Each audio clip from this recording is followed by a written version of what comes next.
2006 सालचे रेल्वे मंत्री लालू प्रसाद यादव यांच्या मालमत्तांवरती सीबीआयनं छापे टाकायला सुरुवात केलेली आहे। सीबीआयचा मोठा दणका आहे लालू प्रसाद यादव यांच्यासाठी। आमच्या प्रतिनिधी प्रशांत कदम आपल्यासोबत आहेत। प्रशांत, नेमके काय या संदर्भामध्ये अधिक अपडेट आहेत? अमोल, खरं तर 90च्या दशकामध्ये जे लालू यादव त्यांच्या चारा घोटाळ्यामुळे प्रकाशात आले होते, त्याच लालू यादवांच्या वरती तब्बल 20 वर्षानंतर पुन्हा एकदा भ्रष्टाचाराचं एक नवीन प्रकरण जे आहे ते शेकताना दिसत आहे।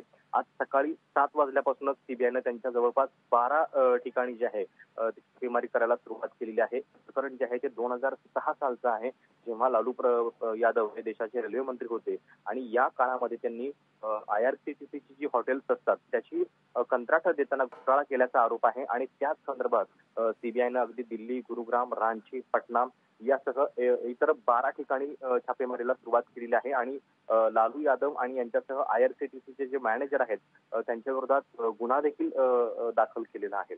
साहजिकच गेल्या काही दिवसांपासून लालू यादव यांच्या जमीन व्यवहाराची प्रकरणं देखील गाजत आहेत। बिहारमधली जवळपास 2000 कोटींची जमीन जी आहे ती त्यांनी अशा पद्धतीनं अवैध रीतीने लाटल्याचा आरोप कालच भाजपचे नेते बिहारमधले सुशील कुमार मोदी यांनी दिल्लीमध्ये केलेला होता। आणि ज्या पद्धतीने बिहारमधलं राजकारण तापतं आहे त्याच्या पाठोपाठ आता लालू यादव यांच्यावर त्याची कारवाई झालेली आहे। त्याच्यामुळं पुन्हा एकदा लालू यादव जेलची हवा खाणार का, असा देखील प्रश्न या निमित्तानं उपस्थित होता।